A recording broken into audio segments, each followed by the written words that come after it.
KSM Podcast, kajian santuy milenial. Santai cuy. Assalamualaikum warahmatullahi wabarakatuh. Apa kabar semuanya? Perkenalkan, nama saya Husain Alatas dan di sini sudah ada Ustadz tercinta kita, Ustadz Faruk. Ami Faruk, apa kabar? Alhamdulillah sehat. Husain bagaimana? Sehat? Alhamdulillah sehat, Faruk. Kucing kalau Ami Faruk saya sehat lah pokoknya. Pastilah, pasti. Selamat datang nih Ami Faruk ya di channel YouTube kita buat teman-teman, yaitu kajian santuy milenial. Kebetulan ini konten pertama kita ya Ami Faruk ya. Iya. Dimana kajian santuy milenial ini akan membahas, mengkaji fenomena-fenomena sosial kadang-kadang yang terjadi di sekitar kita. Di mana sini sudah ada Ami Faruk yang akan membahas secara keilmuannya. Itu Ami Faruk ya. Siap. Kebetulan ini episode pertama kita akan membahas terkait hukum pornografi. Maksudnya bukan hukum pornografi, bahaya pornografi. Nah, ini Ami Faruk, sebelum kita lanjut, kemarin dapat berita ya. Itu tahun ini bulan Juli tanggal 15 kemarin ada seorang kakek, ya nanti tampil aja berita ini sini nih tuh ya. Ada seorang kakek yang memperkosa cucunya sendiri, dan korbannya ini, cucunya ini yang diancam, yang diperkosa itu diancam akan disantet jika membocorkan ke orang lain. Itu satu. Satu lagi nih. Ada satu lagi, yaitu seorang ayah yang diperkosa seorang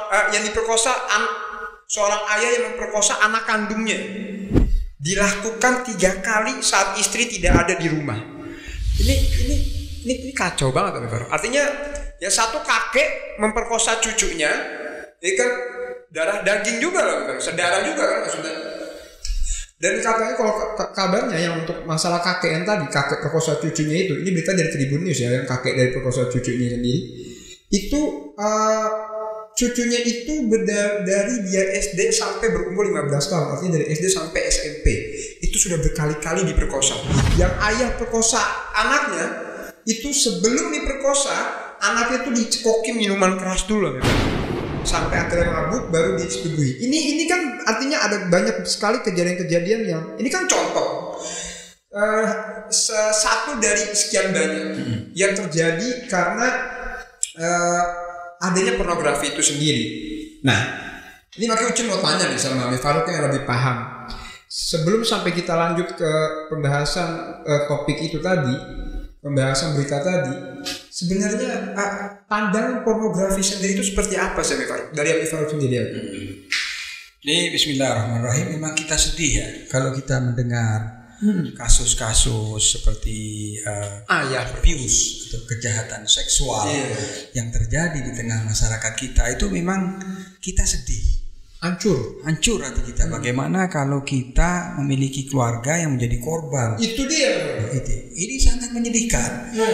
Lalu kenapa hal-hal seperti ini masih terjadi berulang-ulang? Apa gitu penyebabnya? Ya. Yang saya paham, yang saya baca ya, ada 2 itu kuwah, bahasa Arabnya itu kuwah, artinya potensi atau kekuatan yang ada dalam diri manusia itu sangat kuat. Pertama adalah libido seksual. Oke. Ini kita bicara orang normal ya. Kalau nggak normal lain ya. Jadi ada libido seksual terutama di kalangan lelaki ya. Kedua, kuwatul ghadab, yaitu kekuatan marah.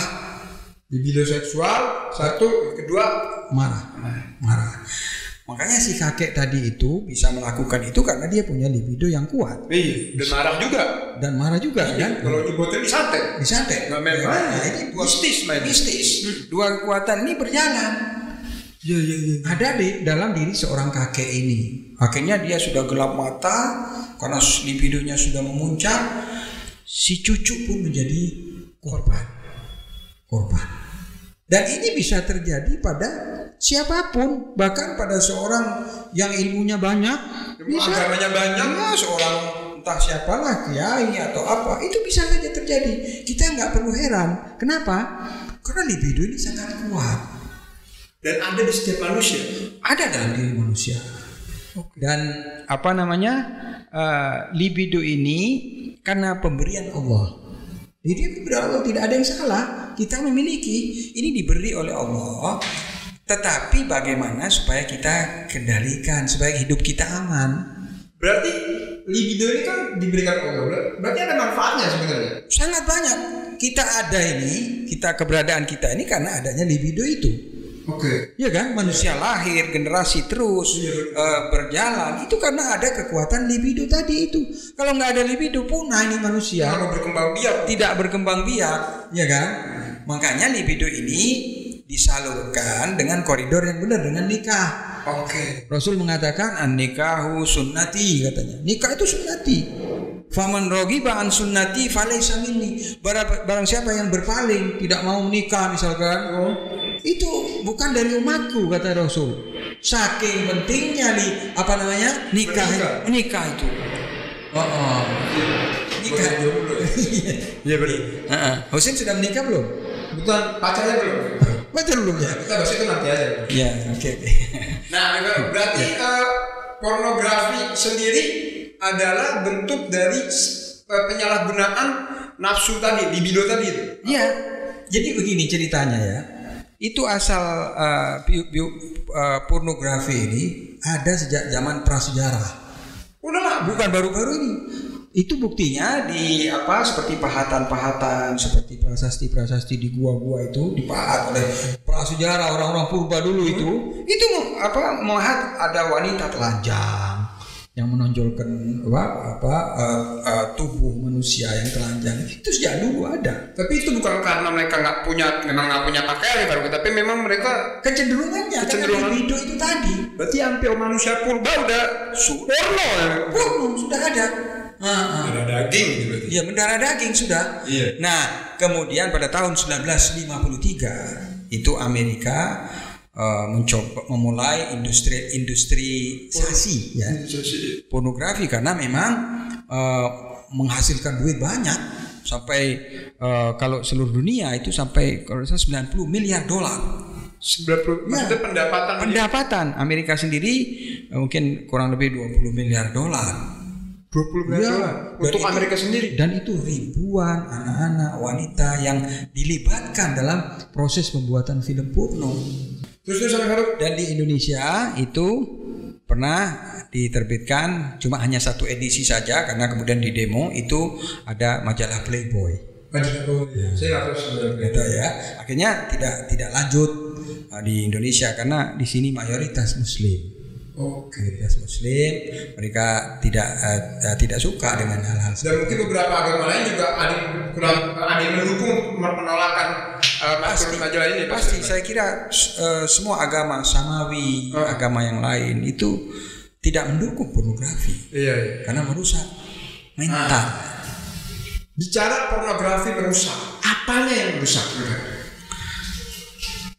Itu yang saya dapatkan informasinya ketika otak manusia di MRI pernah nggak ke rumah sakit kemudian ada satu alat tuh. Jadi kita suruh tiduran di MRI.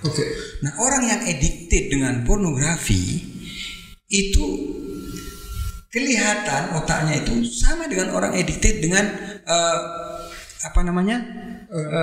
narkoba. Sama. Ada, jadi addicted. Nanti bisa kita tampil nanti ya. Ini yang porno sama yang narkoba. Sama-sama addicted dan itu lama-lama orang yang misalkan addicted dengan pornografi, jurusnya dengan masturbasi. Pornografi, masturbasi itu gandengannya. Dan ketika orang sering melakukan masturbasi, nanti itu salah satu efeknya, dampaknya itu antisosial. Menyendiri. Dia suka menyendiri, terus ada minder, dia tidak suka berkerumun dengan orang-orang lain. Karena dia tahu ini tidak benar. Tapi karena dorongan itu sangat kuat, libido itu, dia selalu kalah, dia lakukan lagi. Berarti. Nah, ini kan rata-rata memang yang kalau tadi kan kita udah lihat ada contoh kasus orang tua yang melakukan aksi pornografi itu sendiri.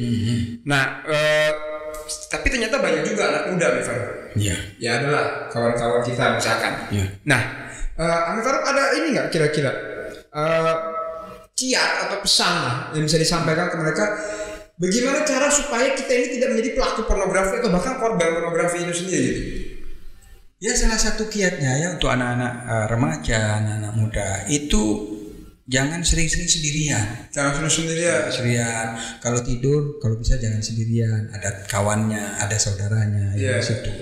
Karena ketika manusia sendirian itu cenderung untuk melihat situs-situs itu. Oke. Situ-situ. Tapi ketika ada temannya, itu dia mungkin malu, dia tidak akan melakukan itu. Ini sama teman maksudnya ya sejenis lah ya kan, laki sama laki gitu, perempuan kalau sama perempuan sama aja dong, kalau laki sama perempuan juga. Muhrimnya nanti terjadi pencabulan lagi. Benar.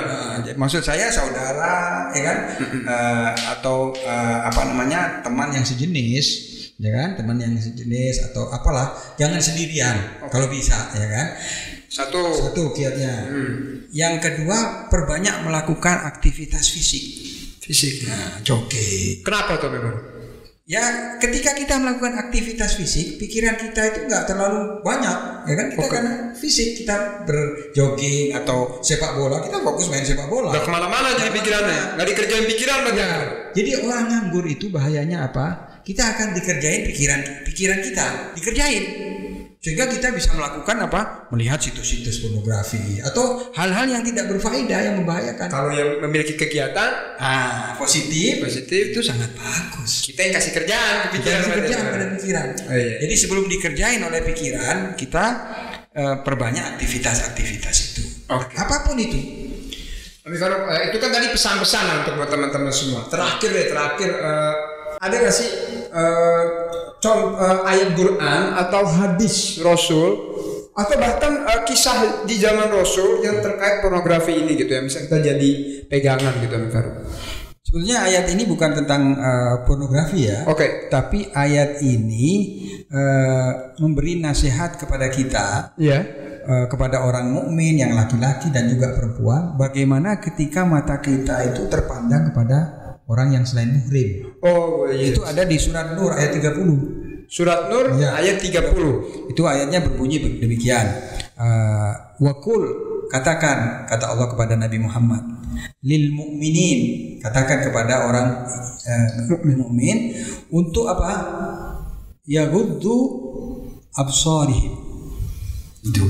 Jadi saya ada di sini, saya catat di sini. Itu bunyinya demikian.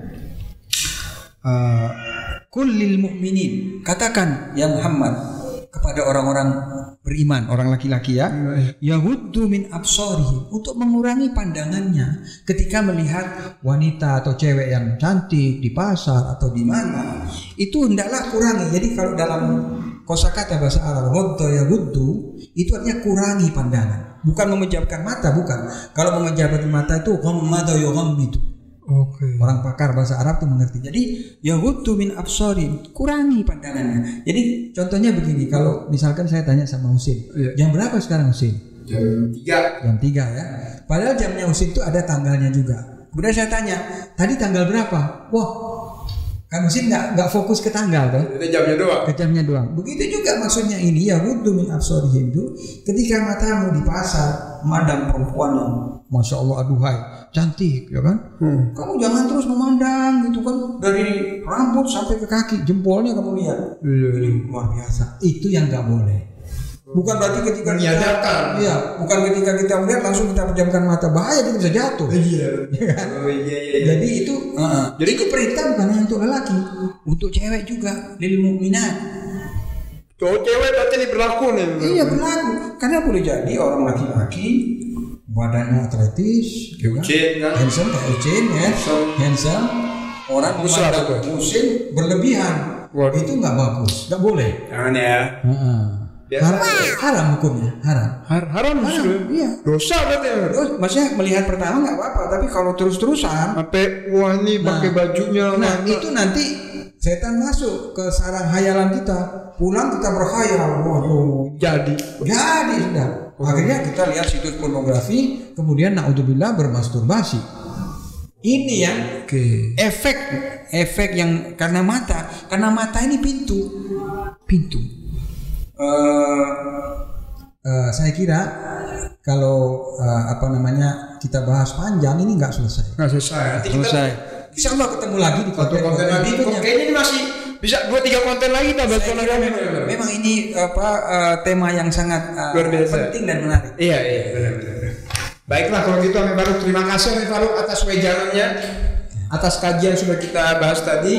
Semoga aja bermanfaat ya buat teman-teman di luar sana. Buat teman-teman juga yang memang punya pertanyaan bisa langsung komen aja ke kita Ami Farouk ya. Pertanyaannya apa nanti kita coba jawab di sini.